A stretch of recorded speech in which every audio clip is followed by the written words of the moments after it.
الحمد لله رب العالمين والصلاة والسلام على سيد الأنبياء والمرسلين أما بعد فأعوذ بالله من الشيطان الرجيم بسم الله الرحمن الرحيم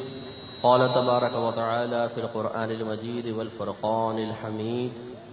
لا تقنطوا من رحمة الله صدق الله العظيم وصدق رسوله النبي الكريم۔ الحمدللہ یہ متبرک اور مبارک مہینہ اپنی بابرکت ساعتوں کے ساتھ ہمارے درمیان تشریف لایا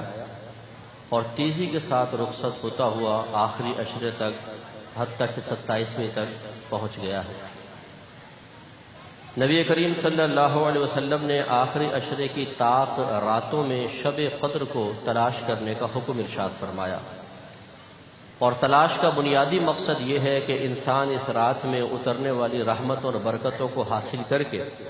اپنے سابقہ زندگی کے گناہوں سے نجات حاصل کرے، درجات کی بلندی کا سامان ہو، نیکیوں میں اضافہ ہو، گناہوں کا کفارہ ہو اور اللہ تبارک و تعالیٰ کا قرب حاصل ہو جائے۔ مسلمان اپنی اپنی ہمت اور استطاعت کے مطابق کوشش کرتے ہیں، لیکن اکثر یہ دیکھا گیا ہے کہ رمضان کے شروع کے دنوں میں جو ہماری نیکیوں کی، جذبات کی، عبادات کے قریب آنے کی اسپیڈ ہوتی ہے، جیسے جیسے رمضان گزرتا جاتا ہے اس جذبے میں کمی آتی چلی جاتی ہے، اور یہ بہت ہی تشویشناک بات ہے۔ رحمت کونین صلی اللہ علیہ وسلم ایک مرتبہ خطبہ دینے کے لیے ممبر پر جلوہ افروز ہونے لگے۔ جب پہلی سیڑھی پر قدم رکھا تو آپ نے فرمایا آمین، دوسری سیڑھی پہ قدم رکھا فرمایا آمین، تیسری سیڑھی پہ قدم رکھا فرمایا آمین۔ پھر آپ واعظ و نصیحت سے فارغ ہوئے تو صحابہ کرام علیہم رضوان نے دائرہ ادب میں رہتے ہوئے کویسچن کیا کہ یا رسول اللہ صلی اللہ علیہ وسلم، آج ہم نے آپ کو ممبر اقدس پر جلوہ افروز ہونے سے پہلے ایک ایسی ادا کرتے ہوئے پایا جو اس سے پہلے کبھی نہیں دیکھی، آپ نے یہ آمین کیوں فرمایا؟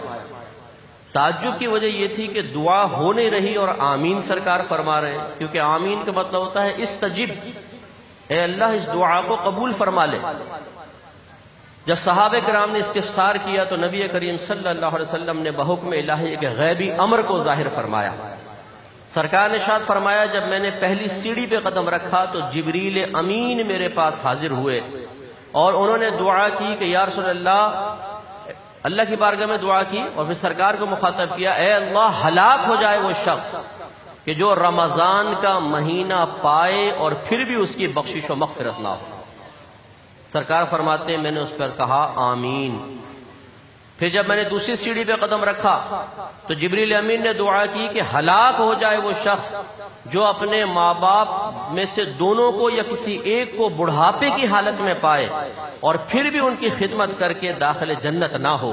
تو میں نے فرمایا آمین۔ اور جب تیسری سیڑھی پہ قدم رکھا تو انہوں نے دعا کی کہ ہلاک ہو جائے وہ شخص کہ جس کے سامنے آپ کا ذکر ہو اور پھر بھی وہ آپ پر درود نہ پڑھے۔ تو میں نے اس پہ فرمایا آمین۔ تو تشویشناک بات یہ ہے کہ جہاں پر ہم عبادات کا ارتکاب کرتے ہیں وہاں احتساب بھی ہونا چاہیے تھا، لیکن اکثر ہم اپنے احتساب، اپنے محاسبے، اپنی گرفت،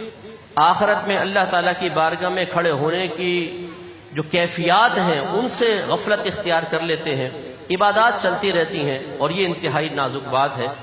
میں ایک عالم دین ہوں، مجھے بھی اس حدیث کے تناظر میں اپنی فکر کرنی چاہیے اور آپ کو بھی سوچنا چاہیے۔ تو چند کلمات ان چیزوں پر ہم کر لیتے ہیں، غور کر لیتے ہیں۔ نبی کریم نے فرمایا کہ جس کے سامنے میرا ذکر ہو اور پھر بھی وہ مجھ پر درود نہ پڑے وہ ہلاک ہو جائے۔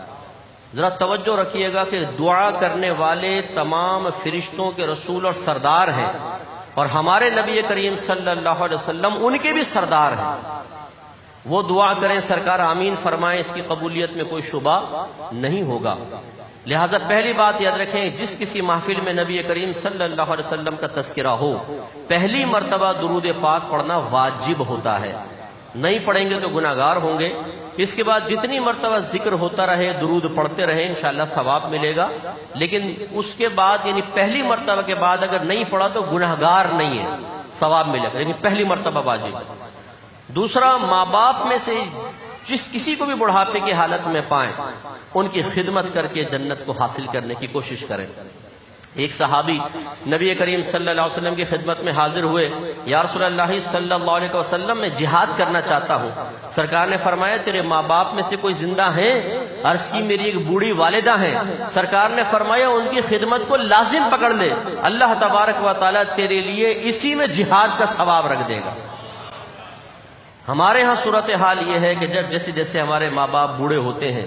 ہمیں اپنے جسم میں توانائی کا احساس ہونے لگتا ہے، ہم چند ٹکے کما کر اپنے ماں باپ کے ہاتھ پہ رکھنا شروع کرتے ہیں، ہمارے لہجوں میں سختی آنا شروع ہو جاتی ہے، آنکھوں میں تیش آتا ہے، چہرے پہ غصہ آتا ہے، ہم جھڑک کے گفتگو کرتے ہیں، پاؤں پٹک کے ان کے سامنے سے جاتے ہیں، ان کی کمزوریوں کا احساس دلاتے ہیں، ان کی ہڈیوں کے بوڑھا ہو جانے کا احساس دلایا جاتا ہے، اپنے تندرست و توانا ہونے کا احساس دلا کر وقتی طور پہ ان کے قلوب میں خوف پیدا کرنے کی کوشش کی جاتی ہے۔ ماں باپ بیچارے جو بظاہر بے سہارا ہوتے ہیں، اپنے بچوں کے سہارے پہ گزارا کر رہے ہوتے ہیں، وہ سہم جاتے ہیں، ڈر جاتے ہیں، بحث کرنا چھوڑتے ہیں، اور اس طریقے سے ہمیں ایک بڑے پن کا احساس ہوتا ہے، لیکن یہ نہیں سوچتے کہ آج ماں باپ کو ہم نے الفاظ اور لہجے کی سختی سے اگر دبا بھی لیا تو اللہ کی بارگاہ میں کوئی مقام مرتبہ نہیں ملے گا، بلکہ یہ ہو سکتا ہے کہ ساری زندگی کی نیکیاں تباہ ہو جائیں۔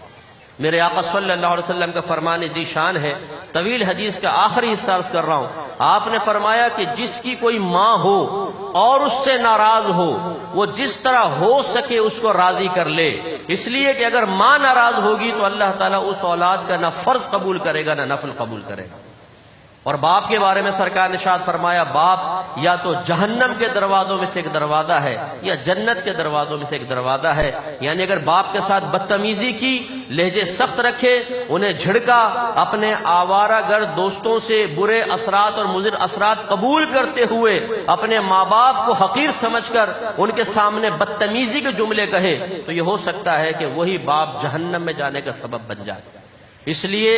جہاں ہم اتنی عبادات کرتے ہیں، اور میں اپنی بچیوں اور بہنوں سے بھی گزارش کرتا ہوں، جب ہماری بچیاں اسکول جانے لگتی ہیں، کالج جانے لگتی ہیں، اب اگر ماں باپ بیچارے کوئی بات کہتے ہیں ان کی عزت کے لیے، ان کے احترام کے لیے، ان کے پردے کے سلسلے میں، تو ہماری بچیاں بعض اوقات اپنے ماں کو جھڑک دیتی ہیں، باپ کے ساتھ بدتمیزیاں کرتی ہیں، یہ شدید گناہ کبیرہ ہے، یاد رکھیں، بچیوں کو بھی اس کا خیال کرنا چاہیے۔ تو اللہ تعالیٰ کی بارگاہ میں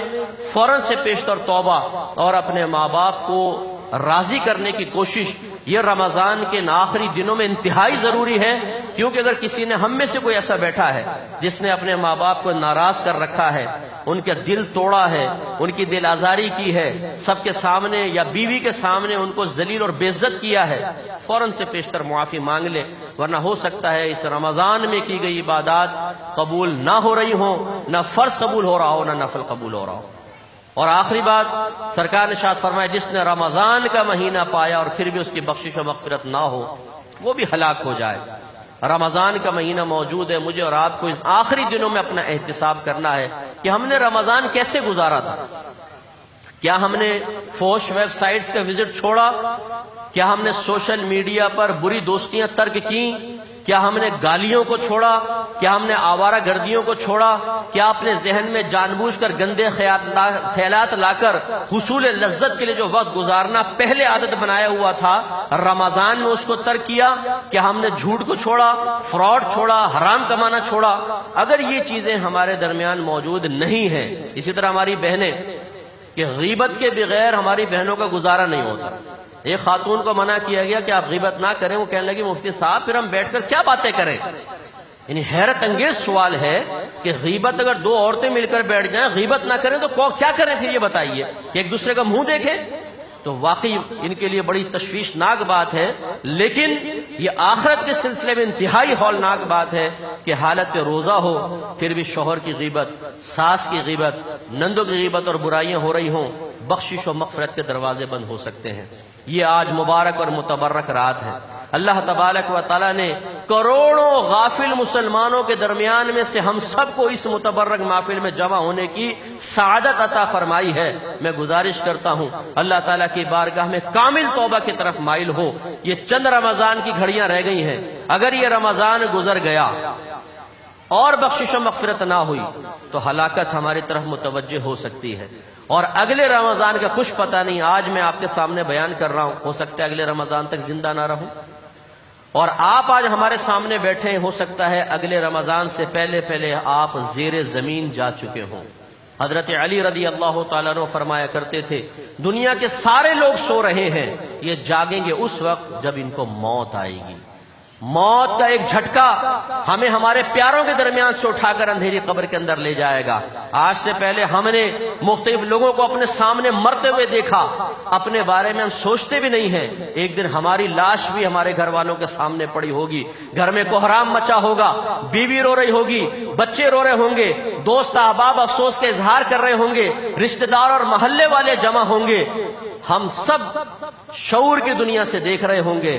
بول نہیں سکیں گے، کسی ماں کی آنکھ سے آنسو نہیں پہنچ سکتے، بیوی کو خاموش نہیں کرا سکتے، بچوں کو نہیں، لیکن احساس ہوگا، خوف پیدا ہوگا کہ جس موت کے بارے میں سوچا کرتا تھا، کیا وہ موت مجھ پر طاری ہو گئی ہے؟ اس کے بعد گھر میں شور اٹھے گا، اس کو جنازہ گاہ کی طرف لے کر جائیں، ہمیں لے کر جایا جائے گا، پہلے غسل دیا جائے گا، جو ہمارے بدن پہ خوبصورت کپڑے جن کو دیکھ کر ہم آئینے کے سامنے اترایا کرتے تھے وہ اتار لیے جائیں گے، کچھ لوگ ہمیں غسل دیں گے، پہلے ہم اپنے ہاتھوں سے غسل دیا کرتے تھے، اب وہ لوگ ہمیں غسل دیں گے، اس کے بعد ہمیں سفید کفن پہنایا جائے گا، ہمیں گھر والوں کے سامنے آخری مرتبہ لایا جائے گا، اس کا دیدار کر لو، یہ وہ شخص ہے جو آج کے بعد کبھی تمہارے درمیان لوٹ کر نہیں آئے گا۔ شور اٹھ جائے گا، گھر والے روئیں گے، چیخیں گے، چلائیں گے، نہیں چاہیں گے کہ اپنے پیارے کو اپنے سے جدا کر لیں، کچھ ساتھ چلنا شروع کریں گے، کوئی روئے گا، پچھاڑے کھائے گا، گھر والے تسلیاں دے رہے ہوں گے، محلے والے تسلیاں دے رہے ہوں گے، پھر ہمیں جنازہ گاہ میں لایا جائے گا، ہم پر تکبیر پڑی جائے گی۔ آج سے پہلے جنازہ زمین پر تھا، ہم کھڑے ہو کر دیکھا کرتے تھے، آج منظر بدل جائے گا، ہم لیٹے ہوں گے اور کھڑے ہوئے کو دیکھ رہے ہوں گے، اس کے بعد ہمیں کندھے پہ اٹھایا جائے گا، کلمہ شہادت کہا جائے گا اور ہمارا دل لرزے گا۔ آج ہمیں یقین ہو جائے گا وہ اندھیری قبر جس کے بارے میں ہمیں لرزایا گیا تھا، سمجھایا گیا تھا، لیکن ہم نے کبھی توجہ نہیں کی، ہم نے غفلت کی، دیندار ہمیں سمجھایا کرتے تھے، ہم اس کا مذاق اڑایا کرتے تھے، اس اندھیری قبر کی طرف لے جایا جائے گا اور پھر ہمیں وہاں چھوڑ کر ہمارے چاہنے والے، پیار کرنے والے ہمیں تنہا چھوڑ کر واپس آ جائیں گے۔ اب اس قبر کے اندر اگر نیک عمل ہوں گے، اچھے عمل ہوں گے تو قبر جنت کے باغوں میں سے ایک باغ ہوگی، اور برے عمل ہوئے تو جہنم کے گڑھوں میں سے گڑھا ہوگی۔ تو میرے بھائیو، اس وقت تو غنیمت جانے، میری بہنیں غنیمت جانے، جو آج ایک لال بیگ سے ڈرتی ہیں، عذاب قبر سے خوف زدہ ہو کر اللہ کی بارگاہ میں کامل توبہ کریں۔ دعا ہے کہ اللہ تعالیٰ مجھے اور آپ کو ان آخری ساعتوں کی قدر کرتے ہوئے، خصوصاً شب قدر کی قدر کرتے ہوئے توبہ کرنے اور آئندہ کے لیے مثبت لائے عمل تیار کرنے کی توفیق عطا فرمائے۔ آمین۔ وآخر دعوانا ان الحمدللہ رب العالمین۔